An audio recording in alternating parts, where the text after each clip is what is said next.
Aku baru saja akan membuang nampanku.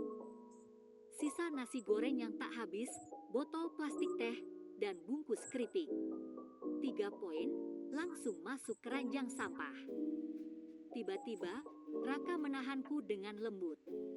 Ia menatap nampanku, bukan dengan tatapan menghakimi, tapi lebih seperti heran. Yakin mau dibuang semua? Nah, Kenapa?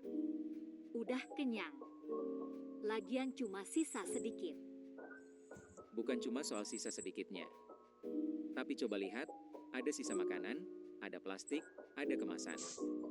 Ini bukan cuma sampah, ini adalah jejak kita. Jejak? Maksudmu? Setiap tahun, Indonesia membuang sekitar 23-48 juta ton makanan. Makanan sisa kita di TPA itu menghasilkan gas metana, yang 28 kali lebih berbahaya dari karbon dioksida untuk iklim. Aku terdiam. Gas metana? Dari sisa nasi gorengku? Tiba-tiba ini terasa lebih serius dari sekadar membuang sampah. Oke, aku paham soal makanan. Tapi botol ini kan cuma plastik biasa. Itu masalah lainnya. Kebiasaan, sekali pakai buang. Ini semua terhubung dalam satu masalah besar. Cara kita mengonsumsi dan berproduksi tidak bertanggung jawab. Konsumsi dan produksi yang bertanggung jawab. Istilahnya berat banget. Memang, itu salah satu dari 17 tujuan pembangunan berkelanjutan, atau SDGs nomor 12, tepatnya. Kebetulan Bu Yuni mau mengadakan seminar singkat soal ini. Mau ikut? Ini bukan cuma soal sampah, tapi soal bagaimana kita bisa hidup lebih baik tanpa merusak planet. SDGs. Oke, kedengarannya penting. Aku ikut.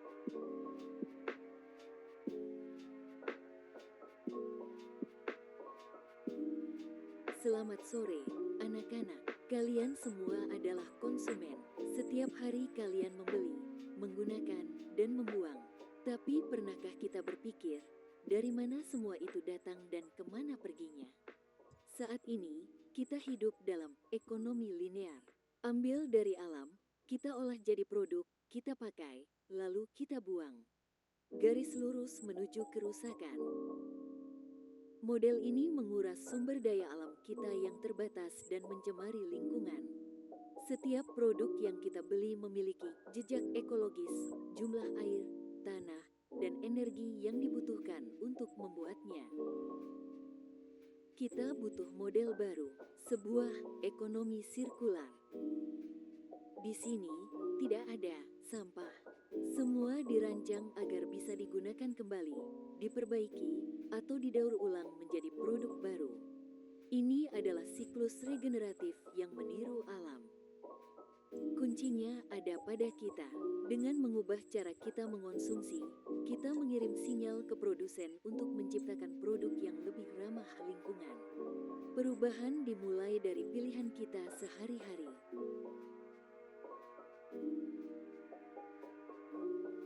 Kenalan dulu, ini Tera. Selamat datang kembali, Nadia.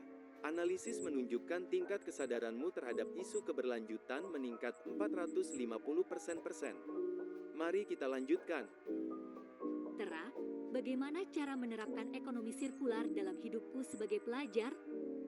Pertanyaan bagus. Kita bisa menggunakan kerangka 4R, bukan hanya 3R. Refuse, menolak, adalah yang pertama dan terkuat. Tolak sedotan plastik, kantong kresek, atau brosur yang tidak perlu. Ini mencegah sampah bahkan sebelum tercipta. Reduce, mengurangi, adalah mengurangi apa yang kita butuhkan. Contoh, membeli satu baju berkualitas tinggi yang tahan lama lebih baik daripada 3 baju fast fashion yang cepat rusak. Reuse, menggunakan kembali, adalah memperpanjang umur barang. Industri tekstil adalah pencemar air kedua terbesar di dunia. Dengan melakukan thrifting atau barter seragam, Anda secara langsung mengurangi jejak air tersebut. Recycle, mendaur ulang, adalah pilihan terakhir. Mengapa? Karena proses daur ulang sendiri masih membutuhkan energi. Namun, mendaur ulang satu kaleng aluminium dapat menghemat energi yang cukup untuk menyalakan TV selama 3 jam. Jadi, kita butuh sebuah sistem yang mendukung keempat pilar ini di sekolah. Tepat sekali, sebuah pusat inovasi sirkular yang tidak hanya mengelola sampah, tapi mengubah perilaku dari akarnya. Refuse, reduce, reuse, recycle.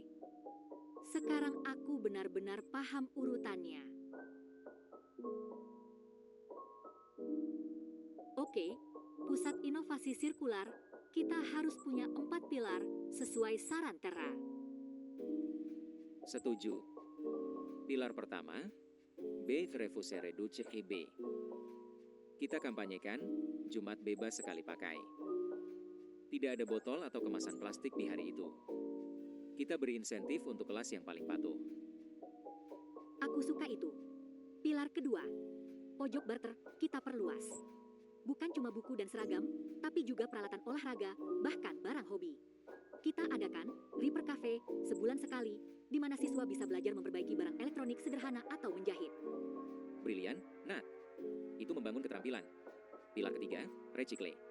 Bank sampah cerdas, kita tetap jalan, tapi kita tambahkan satu hal krusial. Apa itu? Pengelolaan sampah organik. Kita buat lubang kompos untuk sisa makanan dari kantin. Komposnya bisa kita pakai untuk kebun sekolah. Itu jenius. Itu langsung menyelesaikan masalah sampah makanan yang kamu sebutkan. Jadi pilar keempat adalah edukasi.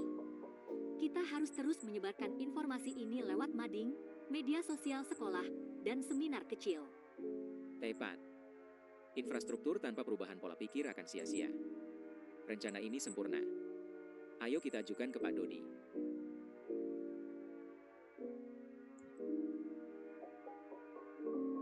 Roko Nadia. Odo opo? Selamat siang, Pak. Kami ingin mengajukan proposal untuk Pusat Inovasi Sirkular SMAN 1, sebuah program untuk mewujudkan SDG 12 di lingkungan sekolah kita. Program ini berdiri di atas 4 pilar, Pak. Menolak mengurangi, menggunakan kembali, mendaur ulang, serta edukasi berkelanjutan. Kami tidak hanya akan mengurangi sampah plastik, tapi juga mengatasi sampah makanan melalui pengomposan, dan mengurangi limbah tekstil melalui pojok barter dan Reaper Cafe. Berdasarkan analisis data, program ini berpotensi mengurangi volume sampah total sekolah hingga 50% dan menciptakan sumber pendapatan baru dari bank sampah serta pupuk kompos. Ini bukan program kebersihan, Pak. Ini adalah laboratorium hidup bagi siswa untuk menjadi pemimpin masa depan yang berkelanjutan. Anak-anak, ini bukan sekadar proposal. Ini adalah master plan. Kalian telah memikirkan semuanya, dari akar masalah hingga solusi yang terukur dan edukatif. Sekolah tidak hanya mendukung, sekolah akan menjadikan ini program unggulan kita. Segera bentuk tim kalian.